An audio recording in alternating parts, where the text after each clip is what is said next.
I was a little girl, my mother always showed us what to do, so she always said that you're not supposed to waste your time there, you're gonna do something. So this carpet weaving was our evening work. We worked all day at the field, and then in the evening my mother started making rugs. So she said, come on girls, now you gotta come and look how I'm gonna make, because you're gonna learn to do this after when I'm gone.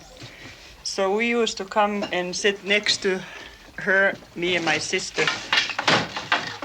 She always told us that when you learn when you're young, you never forget that. When you make homemade, it's gonna last you forever. This is an old-fashioned one too. You put your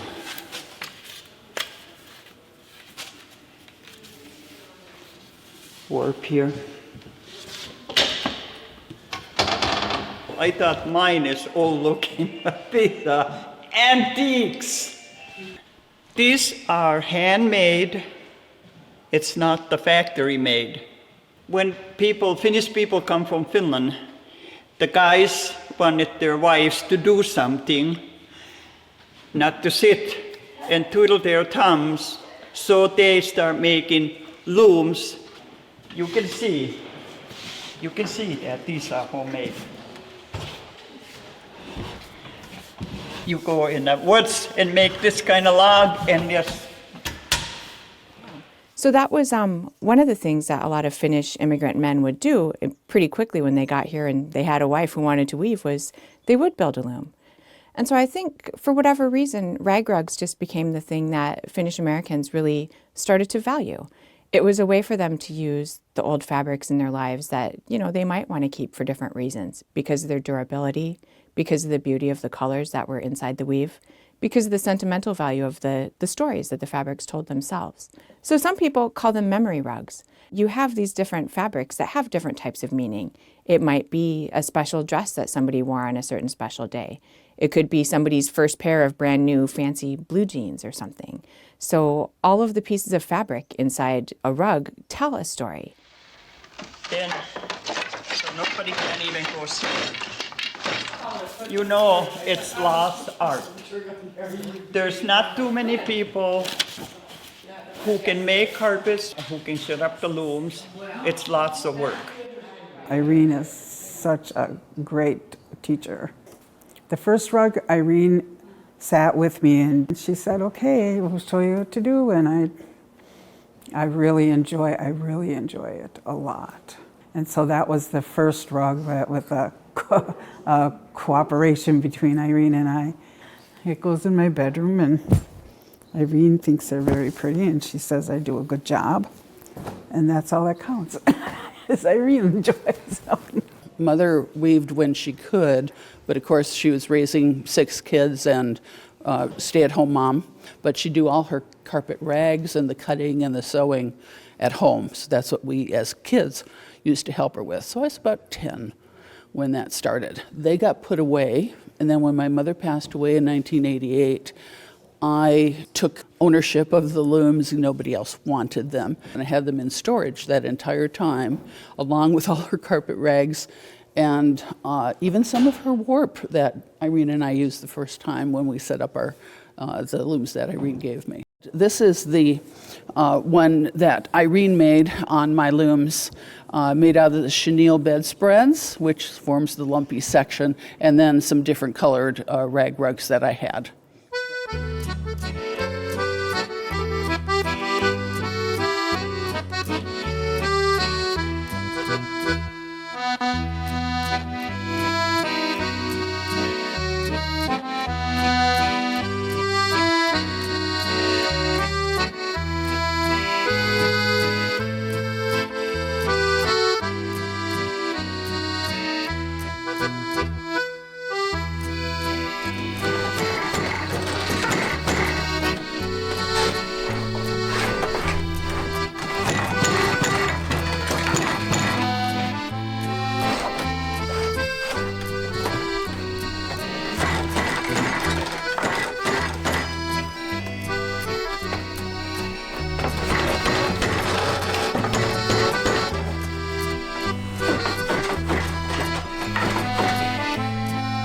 My mom credits her grandmother for teaching her to weave. So her grandmother came from Finland. She said that she learned to weave from Brita because she would bribe my mom to stay there to help by giving her pink peppermints out of her apron pocket. And all Mom remembers is that was the most boring job she ever did, was just to sit there and pull those strings through. But growing up at that era, they didn't have much sweets or candy, so the peppermints did the trick, and Mom stayed there and helped her. When Brita passed away, she had started a rug on her loom, and it was left unfinished, so then my mother's mother finished it, Helen Kemppanen. So it's woven half by my great-grandmother and half by my grandmother. And my mom could always say she could tell the difference, and you can about tell at this point right here that the weaving is a little bit different, the fabric. So my mom never had a loom then until in the early 60s. She partnered with my Aunt Linda, and they decided to buy a loom together. And she was a weaver for over 50 years straight. I don't think she took any breaks. At that time, she was expecting her fourth child, my sister Mavis, and she could not fit on the loom to weave. So when finally she was able to weave, she always remembers that her first rug was made out of the material of all of her maternity dresses. And she always said it was in the fall colors and the rusts and the browns and that type of thing. Mom was known for her quality in her rugs. She wanted a tight weave. She wanted straight edges. She wanted a smooth carpet. She didn't like lumps and bumps. She always said you can't be able to put your finger through there or else it's wove too loose and it wasn't going to last. And my mom was a hardworking farmer's wife and mother of four. I think Mom enjoyed weaving because so much that a mother does and the work she did on the farm, you always had to redo it. You did the laundry and clothes got dirty again and you had to redo it. Meals, dishes. But when she could go in the basement and make a carpet, it would last. Carpets would last for 20 years or more. So I guess that love of weaving got passed on to me. I remember as a young girl, when I joined 4-H and I learned how to sew and use the sewing machine, Mom must have said, yoo-hoo, because then after that, she had me in the basement sewing rags for her all the time. So I grew up with a loom in the basement, and it just was the most natural thing in the world to me. I would help Mom do the stringing just like she helped her grandma, but I don't remember any pink peppermints in the deal, but she'd just tell me to just sew any color together and just sew. So that was my job. I sewed lots of carpet rags for her. So as the years went by, I got married, and my husband and daughter and I moved close to my mom in Nisla. And I would go there in the evenings and weave. And that's where she taught me the weaving part. My mother and I were weaving partners for 38 years. And I always miss her, but I especially miss her when I'm weaving. And when I come downstairs and I'm weaving here, and I come to the edge of the carpet, and it happens to hit where the rags were sewn together, my mom always said, never let the sewing part of the rag be on the edge, because if that lets go, you ruin the carpet. So sometimes I'm weaving and I think, boy, I could probably let that go, but then I go, no, Mom said never do that, so I have to cut the rag and get that seam inside the carpet so that the warp holds it tight, so you will never have that problem of the stitching letting go. In 1979, I was expecting Rachel. After she was born, my dad said, you're wasting too much time bundling up that baby and coming over here to weave. So he took that loom apart and he brought it into my basement. I set up a play area for them so that one way bribed them to stay down into the basement so I could weave. And I think that's why Rachel has carried on the weaving tradition, because that was her era. I guess I remember playing a lot down in the basement while Mom was weaving. And I was probably about 10 when Grandma had approached me and actually said, "Do you want to learn?" And so that was kind of a neat experience. And of course, time to spend with Grandma was a special thing. So that was an obvious yes. Why wouldn't I want to learn? I remember her being down there and prepping the rags for me and guiding me how to make the rug and have things be straight. And again, she was very organized, like Mom said, where she wanted specific parameters for a rug and teaching me all those guidelines and how to do it so I wasn't missing a string or anything like that. And that was very fun to get a chance to have that special connection with Grandma.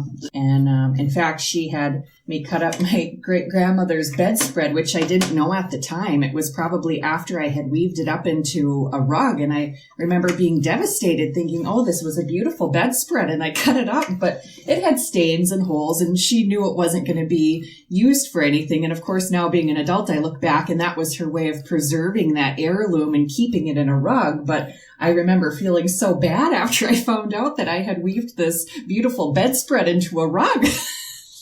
My mom was always very pleased that she could say that my daughters were the 5th generation of weavers in her family. So now the pressure is on you for the 6th generation. Yeah. My granddaughter Autumn would come with Rachel when she would come to weave, and I have pictures of them here at the loom. And now she's enjoying crafts of all kinds, and she wants to learn to sew, so I see potential in her. 3 years ago, when the Lord called my mom home, she had a rug that was started on her loom. I asked my dad, can I finish that rug? And I do know that this was the end that she started, and I finished this half. So I have that rug as a family treasure also, started by my mom and finished by myself. The looms that Rachel has here are handmade looms made by my Aunt Linda's husband, and they were passed on to her son. And when he passed away, his wife said that those looms need to stay in the family. And at that time, we were weaving quite avidly, Rachel and I together here. And so the looms were put here in our basement. My mom was always very generous, and when she made a rug that she liked, a lot of times she gave rugs away, especially to family members for gifts. And one thing she always did was to give the rag rug as a bridal shower gift or a wedding gift.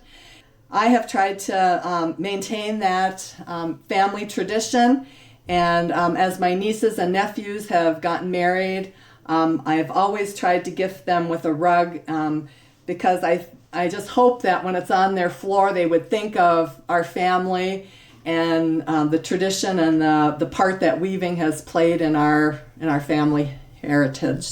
I just decided to take a little bit of the burgundy and put at the ends, and this is kind of what my mom and my aunt would say was a typical Finnish rug with the band on the ends. I don't know. When my daughter went up for her honeymoon in Finland, she looked at all the shops at the rag rugs, and she goes, Mom, there's a lot of them that look a lot like yours.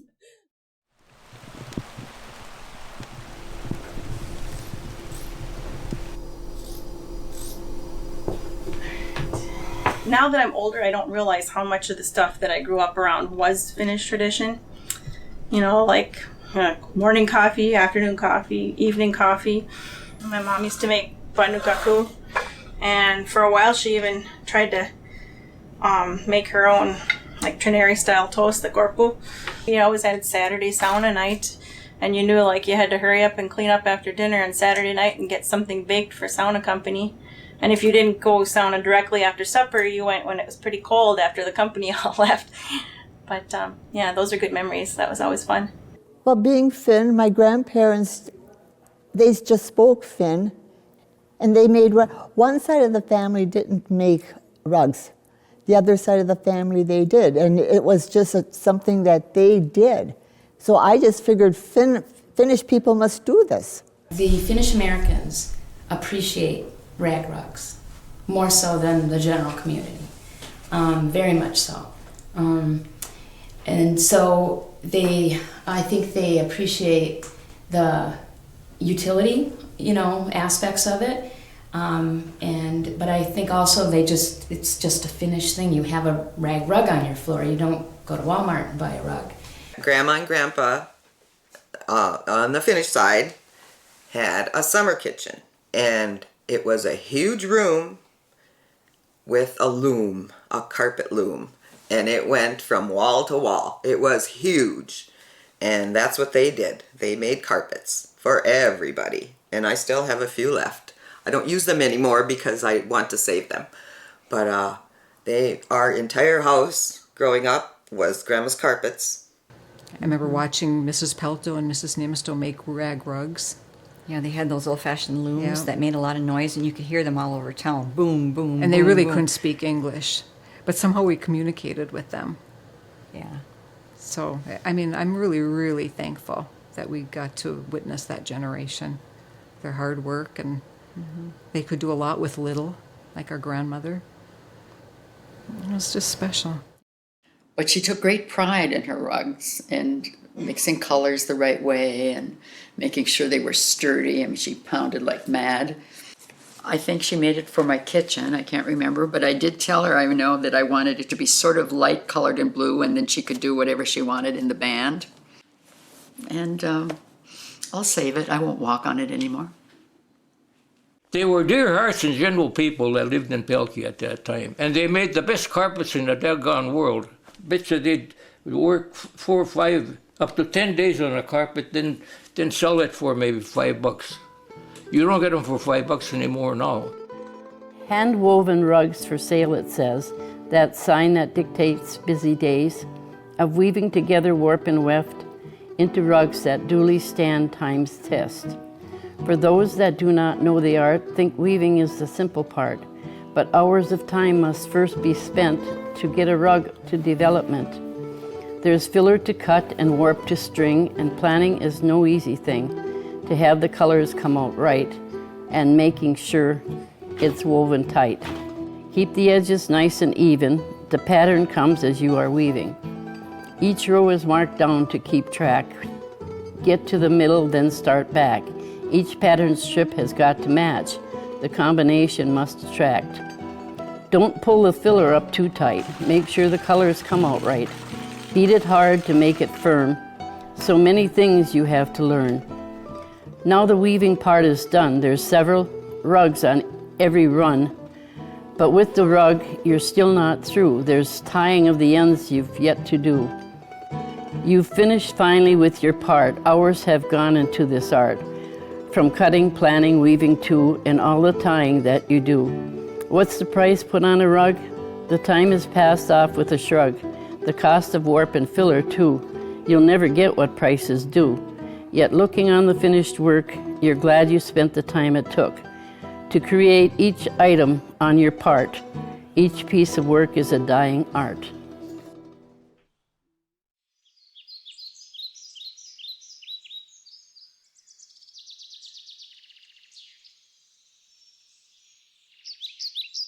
My grandma wanted to get a loom, but it wouldn't really fit in the house, very tiny house. And so she bought a Union 36 loom, and they brought it in here in 1952 when it became the carpet check. And so this is where my grandma made her rag rugs. We didn't talk all that much. She was always busy. She was busy cooking wonderful meals, the best bread. Or she was sitting in the living room with a cup of coffee and tucking in Finn with the adults. And the loom itself was here. I actually, by myself, came down, because I'm a Finn, I don't ask for help. I came down and I dismantled it, brought it home, set it up in my own house. And also there are still rag balls, including pumpkin size rag balls in some of these vats. And also barrels full of cut strips, ready to be sewn together and made into rag balls. So clearly she had plans to do a lot more. My idea is to make some rugs using her rag balls, because then I could say my grandpa and I and her all collaborated on making rugs. At the same time, I hate to destroy them, but I think I will save enough to have them on display in the house, and then use a number of them to make 1 or 2 rugs.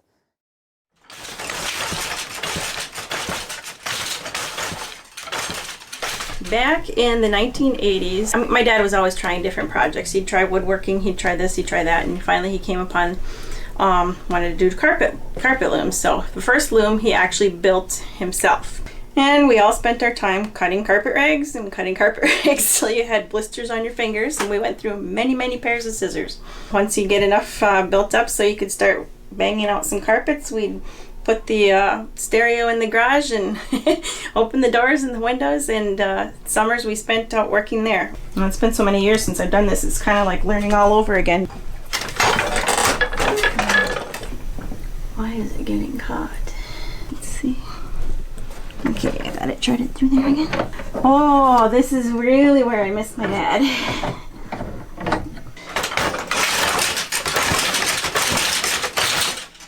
Oh, it seems to be working much better. These are the heddles. They're these little wire rods. They have a little twist in it, and in the center of them there'll be like a little hole, which is where the string feeds through, and that's what lifts them up and down. So I had to tie like there's like 226 knots. You also have to thread them again through the reed, and the space between the little wire, like little wire slats on there are called dents.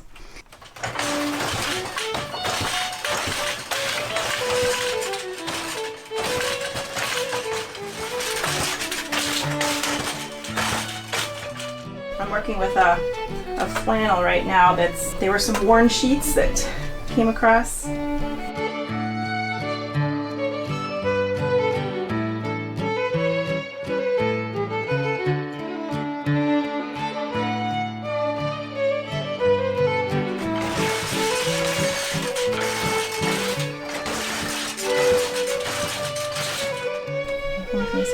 Okay, so now I'm ready for my next other color.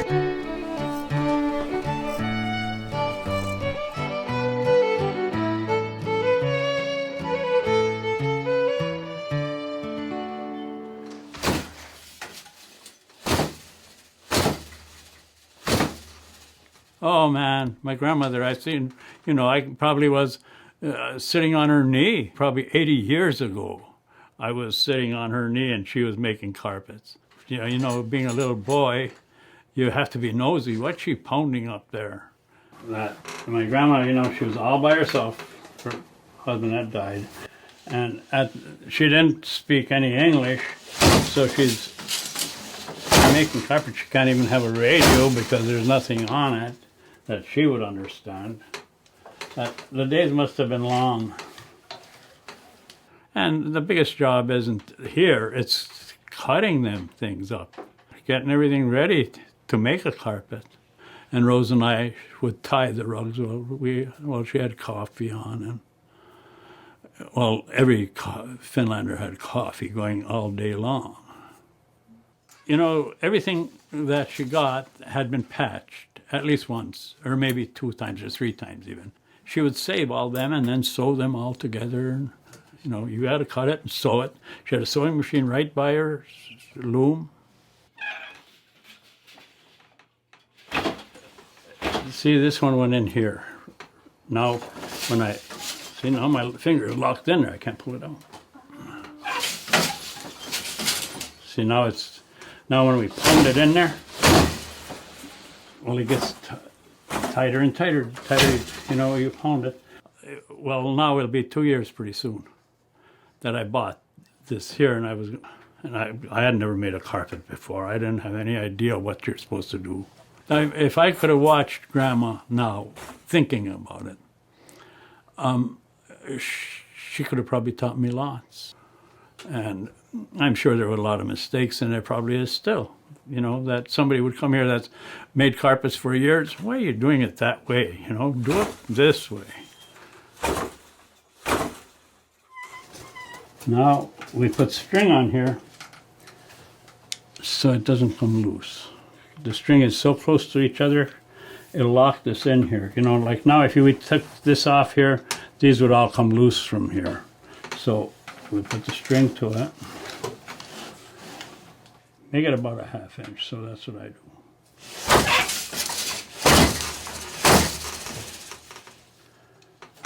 See, they're going so close together, these are that it can't possibly come loose no more.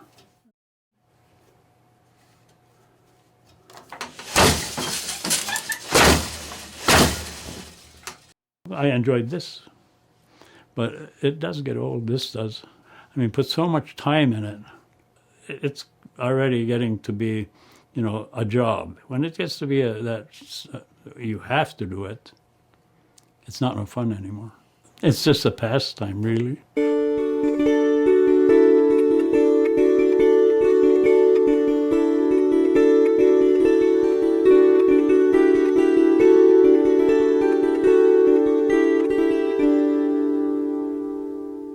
My aunt always said it was to get the last use out of clothes that had been, handed down. The large families, the clothes were handed down, and then when there was nothing else you could do with it, it went into a rug and still had some use. I remember learning about recycling in school and thinking it was kind of silly because, well, we just did that, that was just part of what weaving was about. And the whole thing about doing rag rugs was the reusability of everything. Nothing was left to waste. They really strove to do a good job with whatever they had. And that's, you had to here. You had to be able to do everything yourself, including making those looms. As you saw, not everybody could afford a factory-made one at all. Oh, Anna. She was she worked so hard all her life, and she was the ultimate recycler, I think. It was so funny because sometimes, I thought I was a recycler, and so I would talk to Anna, and, she would show me that her garbage for the week was in a little bag about this big, and she would take the newspaper from her friend's house. She borrowed, take the newspaper and burn it in her sauna. And she just completely recycled everything. When they'd cut the rugs, of course, they had to save everything. And so the wood bobbins or the wood spools for the thread are amazing to me. And she saved every single one, not just the wooden ones. There were lots of plastic ones. And I wondered why she would save every single spool. What would she reuse them for? But again, it was the waste not, want not, the frugality of the Finnish Americans, and also growing up poor and living poor here on the farm. Every single button had to be saved. And so I have a large collection of very cool vintage buttons that I actually keep in glass canisters at home on display. Here we have commodity cheese, but it's labeled zippers. And inside you have zippers. All sorts of zippers, different sizes, different colors. Things like this. Can you guess what that is? I'm assuming it's a bunch of elastics for men's underwear, but you save it because you never know when you might need it, I guess. She was recycling before people knew the word recycling, I think. My mother got this idea. She wanted to make a rug out of plastic. And so anybody that got within her reach, she would say, if you have any plastic bags, don't throw them away. I'm going to make a rug. And that's what she did. Yeah, and it took lots of bunny bread bags. Neighbors and everybody else had to save for them, and then you'd maybe get one. Just think, very, very few people bought bread them days. It was all homemade bread. I always say these rugs have more miles on them than a 57 Chevy. I've had them here. I lived in Waupun. I lived in Stoughton, and they always came with me. And now they've been back for 20 years. I've been back here now that long.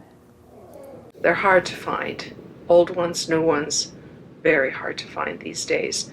A lot of the elderly ladies who made them aren't making them anymore, and every once in a while I talk to someone from the family of someone who did make rag rugs, and they say, oh, it's still in the basement. Is it any good anymore? I don't know. And you have to be careful how you wash them, how you clean them. But if you put them in the washer machine, it doesn't take very long before they're gone. They just turn into rags. The best way to clean them is to take them out after there's been a new snow and clean them with snow. Just keep brushing snow on them with the broom.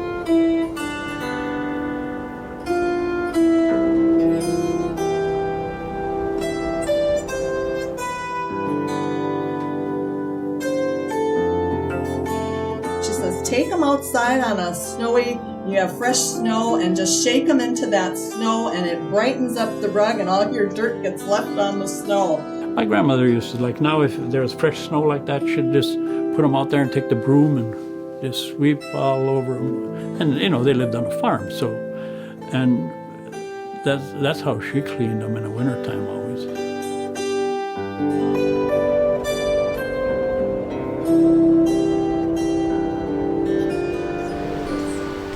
We used our carpets all the time that our muumuus wove for us. And in due time, because of people walking on them or the age of them, they took the wear and became a little destroyed. These are probably 100 years old. This one is nice and wore. But again, we're going to preserve the good parts and make pillow covers out of them. There's some good weaving still left in it. And we thought we need to save some of our good rugs that our muumuus wove. Now I have mine hanging on my bedroom wall in my Florida home, a beautiful rug from my muumuu. And I found it in a garage, all curled up in a ball. And I said, I'm preserving this. My little brother in Detroit, he has his encased in a big glass display. Now they made them for their stairs as well, going up and down their stairs. Yeah, this is a bound one. I'm using lighter rag strips, and there is more of a pattern in this one as well. The 13 years I was alive when with my muumuu, she died in 1967, I believe. I learned a lot and appreciate my culture. She taught me to stay real close to nature, to be honest, to work hard, and to never give up. So we have fond memories of Mumu and Papa. And this is our grandma door, and on this side is their history, the history of how they got together, and this is the favorite picture that we love of them. And then on the back of it was our representation of the rug she made.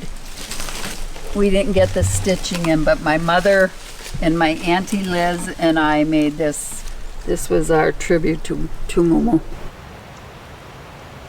The rugs on this end of the rope, these were all done by Lydia Tuominen, who is a good friend of both of ours.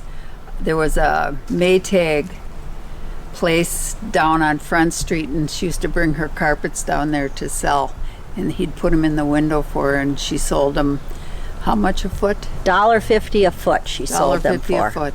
Mm-hmm. In the late 1950s and 60s.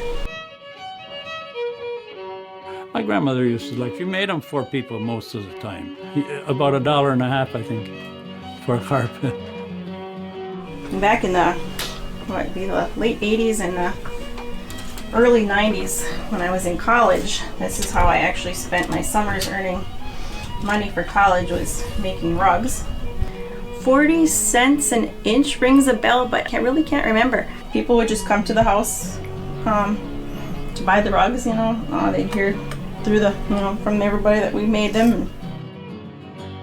Growing up, I remember always going to craft sale in November. That was a big deal to go with Grandma. I think half the fun was going there and listening to her brag about being the 5th generation in the family weaving, and she was always so proud to show all of her friends who would come and would buy year after year, oh, this is something that my granddaughter wove, and it was a fun bonding time just to be with Mom and Grandma and to watch them interact with their customers. It seemed like she knew everybody, and I think most people were strangers, but she could always find a connection with people when she was talking about rugs or anything for that matter. But that was her way of getting Christmas money. She would weave all year and sell at the Christmas craft sale to have Christmas money. She sold a lot of her rugs to acquaintances through word of mouth, but she also consigned at the hardware store in South Range. She never drove in her life, and so my grandpa would deliver them, and then he would pick up the cash from the most recent batch.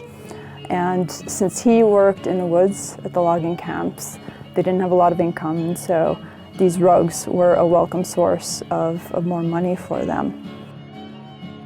At the craft sales, you can always see those people that are surprised at the price. I do by the piece, what it looks like, the size, the fabric, how long it took me to weave it, but I would say an average is $35, $36 a yard. You know, people a lot of times don't understand all the time that goes into making a handmade product. They look at the price and they're thinking like, oh, I can buy a rug much cheaper that's made in the store, but there's a lot of time that goes into making something homemade. People would ask me, how long does it take to weave a rug? And I say, well, it takes, 3 days. You have to work the loom, you have to cut the rags, sew the rags, and then you weave. So how much is 3 days of full 3 days of work worth? And then the materials and stuff the materials aren't the big expense, it's the labor.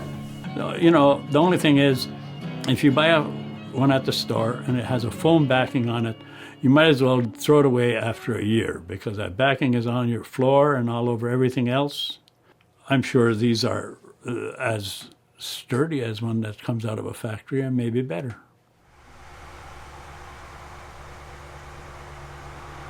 You can tell if a carpet is a good quality tight carpet by letting it roll. You roll it up like this.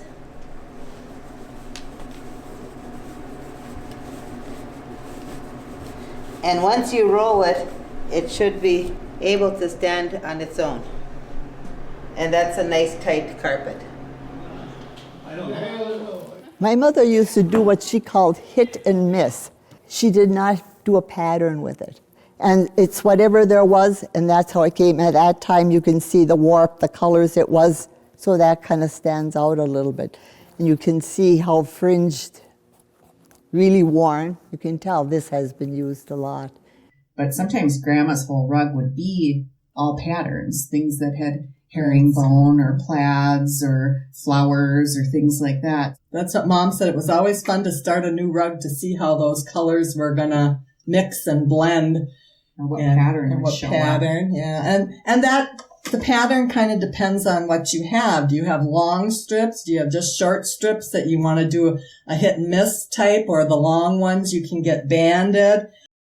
She, as far as I can see, exclusively did hit and miss. Hit and miss is essentially where there's no pattern to the colors. You're just randomly adding the different cloth strips. You're not creating clear bands as you're going through, which you're pretty limited when you have a Union 36 loom as to what you can do anyway, but it's just not creating any specific striping pattern.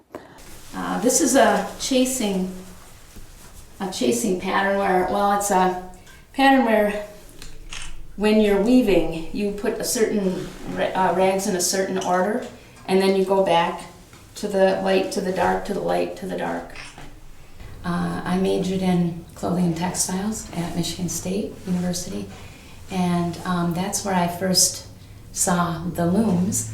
I was walking upstairs in the textile building, and I saw these looms in a room, and it just kind of sucked me in, And I saw about 14 looms in there. Nobody was in the room, and there was all these projects on them, and so I knew I wanted to learn how to weave. And then I met Anna Lassila. She was a master rug maker and weaver. So I did an apprenticeship with her. We did braiding, and then I did another apprenticeship with her doing rag rug. After I started weaving with rags, I never went back. I have only been weaving with rags since then. Something special about rags. It's different than yarn. It's different than, just making a pattern, because there's a pattern in the rugs. in the rags and the way the warp is on the loom, so it all interacts, and every rug is different. Even if you make the same rug again, it's always different. So one time in our weaving group, someone asked Anna, they asked her the question, "Are you still weaving with those rags?" And so that's when Anna and I stopped going to the weaving group. And she was very insulted. And so we just did our own thing after that. We just didn't go to that weaving group anymore. You know, she was just, she was very special. She was like a grandma to me. I think my connection with weaving through the years has been mostly through teaching and demonstrating to others. My first apprentice was Vivian, Anna's niece. We started an apprenticeship that was supposed to be 8 months long and was probably about 10 years. She was always planning on making rugs with her aunt, Anna. Unfortunately, Anna had a stroke, like within a couple months of her moving up here. And so she couldn't talk. So they called me, and I was able to help Vivian learn her craft, because I knew, I'd worked with Anna for so many years, I knew exactly what she wanted to tell her. So Anna would come, we would all be together, and Anna would sit there, and I would give Vivian the directions and show her actually how to do it. And then if it wasn't right, Anna would go, or she would tell us. She knew everything that was going on.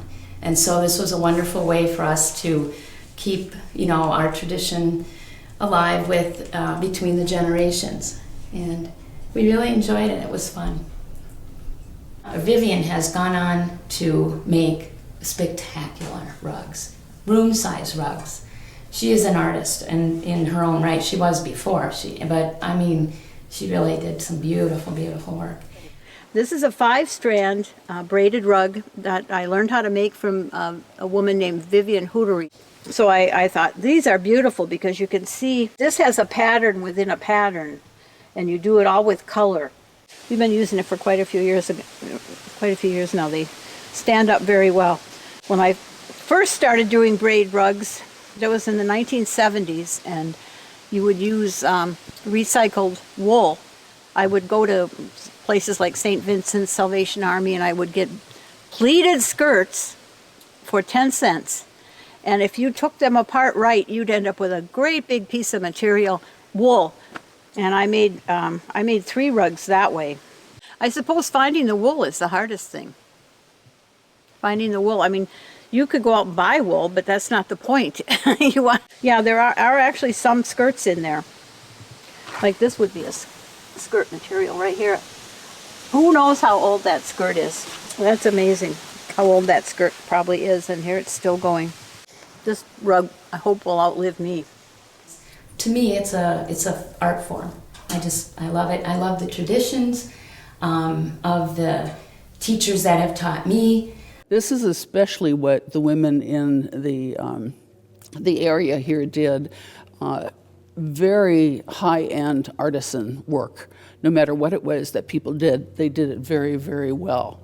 So it wasn't just a weekend craft or a nightly craft. It was something they learned from their family.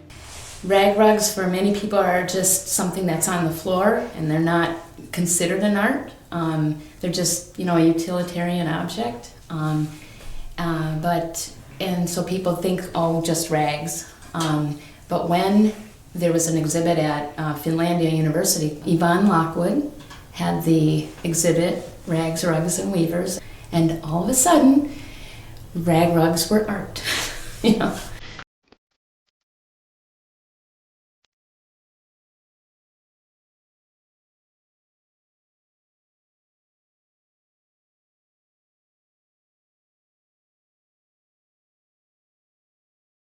Shirley, with her rug at the Iron County Museum, put on by Michigan State University with folklore specialist Yvonne Lockwood.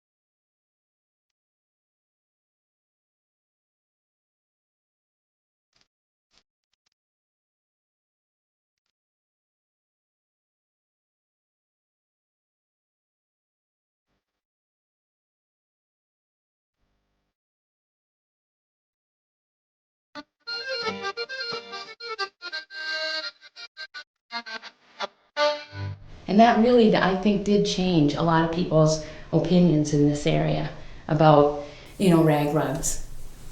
People appreciated them in a different way. I love Yvonne also. Every once in a while she'd mention the book. She'd say she was working on a book. And I thought, well, it's going to be a little paperback, a little book. And she'd talk about it. Over the years, it was probably 20 years later, and she said, the book is done, and I'm sending you a copy. And so I thought, oh yeah, okay, this little book. And when I got it, I was speechless. I just could not believe the work that she had done with all of these women, for that whole, over the past 20 years of research, I think, that she did.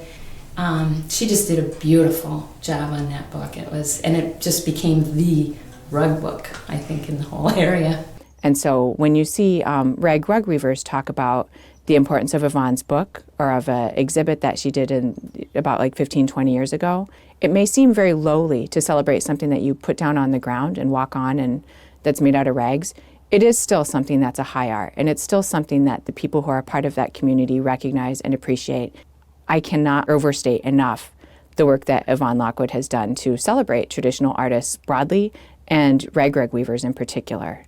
Yvonne Lockwood came to visit my mom several times to interview her, and Yvonne liked to look around the farm because Mom would show her like an old rug would be on the tractor seat, and just find places where the rag rugs were, which as they got older, they got moved around into the garage or something so Dad could lay on them when he was working on the tractor or whatever. When she sent Mom a complimentary copy, we were very excited. I thought she did a wonderful job of it.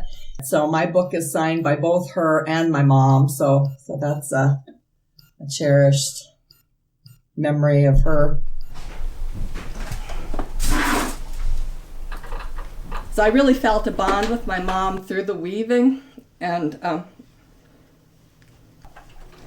many years ago, my mom gave me a little card that had this poem called The Weaver on it. And I had it thumbtacked on the side of my loom here for years.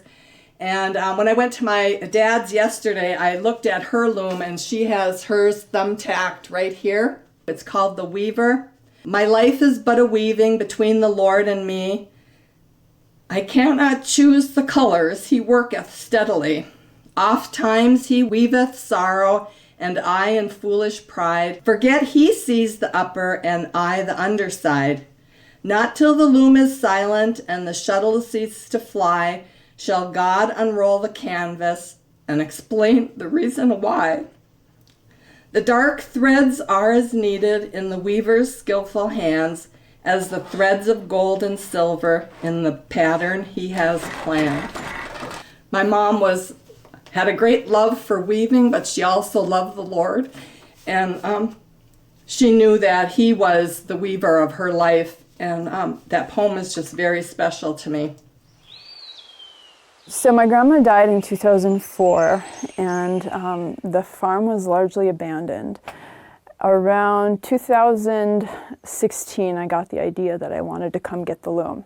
I didn't know how the loom worked, and by myself I took it apart, hauled the pieces into my vehicle, tucked them in between blankets, brought them home. And about a year later, I had a friend come help me put it back together as best we could from my memory.